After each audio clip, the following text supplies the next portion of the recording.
Welcome back, Kevin's Mobile Repair. Doing a 2010 Cadillac SRX or STX. Anyway, it's 3.6 motor. So here's our new alternator we're going back in. So I'll show you what I did. This belt tensioner you can probably get from down below, but I decided to get it from up top. And I did so because I needed to jack the motor up in order to get the alternator up and out of this little section right here really easy. So you have this bracket, goes right here on the side, goes over the water pump. So anybody ever does a water pump or seen this video that I've done for inspect this certain vehicle, this same vehicle right here, this bracket comes out 18 here, 18 here, 18 here. It has to come off in order to do the water pump or take the belt off because of where everything is routed. But this bracket comes off 18s. The motor mount comes out, they're 15s. This is gonna be the only one that's gonna be your biggest problem because it butts up right up against the upper radiator hose. I don't take that radiator hose off. So what I have is a mountain wrench, really long ratcheting wrench, like a gear wrench. I'm able to get in there like yay and bust it loose because this has enough leverage on it, and it swivels so that I can get that one bolt that sits right there, right underneath this, out. If you don't have that, you don't have any way to do so, you'll just have to take off your upper radiator hose and probably replace this plastic T-connector because these break when they come off. So be prepared for that. You can disconnect from the clamp here and place that coolant connector, and then of course whatever coolant comes draining out as well.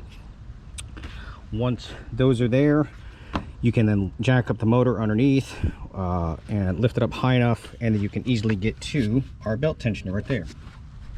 I have the belt tensioner tool set up from Gear Wrench.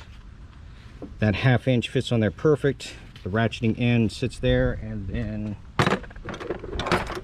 you have your extension you add to it to give you the extra leverage needed to be able to get it loose. And I just take it off just from the alternator side that sits right in here. The alternator itself, this pulley has to come out. This pulley is the same one for the bottom half of the alternator, so this pulley will come off. It is a 15. Same thing, used a big mountain wrench, get down there, ratchet it all the way loose. You could probably get a socket on there, but you'll likely butt up against the frame when it comes far enough out. So, or you could use a regular wrench, whichever. It's all up to you. Whatever you have, whatever you got to work with. 2 top bolts, 15s. They are real easy to get to because they're going to be right here. One here, one here. Now I took out the very, very rusty that's probably going to need to be replaced soon. I took that out so that I had enough clearance right in this area to get past it.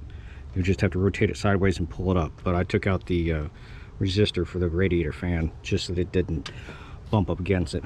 And then of course your 13 for your power supply, and then your main connector. Pretty simple.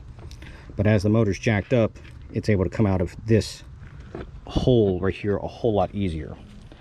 But so we're going back together. The book time says this is a 2.2 hour job. I'm looking at 25-30 minutes R right now, so about another 25-30 minutes going back in and testing everything out. Oh, also make sure you do disconnect your power supply. Oh, and I'll give you guys a clue what had happened here. So this guy had a battery put in. This battery's only about 3 or 4 months old per customer. So when I came out to test it the first time, it was no start, no battery power, no nothing. I wasn't getting any juice on this connector, wasn't getting any juice on this terminal right here. I'm going to find out there's so much corrosion between here and the battery post, and here and here and here, and even on the ground side over here, that the current wasn't flowing through. So, and by doing so, the alternator was full field charging all the time just to supply enough power to the car to keep it going and partially charge up the battery. It took a matter of months, and then the battery itself just became completely dead. But once I got this stuff cleaned up, put it back on, I was then able to get at least 9 volts to each one of these connectors. So the battery's not dead completely, but there was so much resistance in between the post and the terminals that it wasn't even able to pass any current through, any voltage, any current, or anything. But once I got that cleaned up, let the car run for about 10-15 minutes, and I'm sitting there watching the voltmeter, and it's going from 13, 12, 11.9. Car's still running, but it's definitely not putting out the voltage it needs to. These things need to be putting out 13, 14 volts, especially when you have the air conditioner, radio, wipers on. The more stuff you turn on, the higher the voltage will get.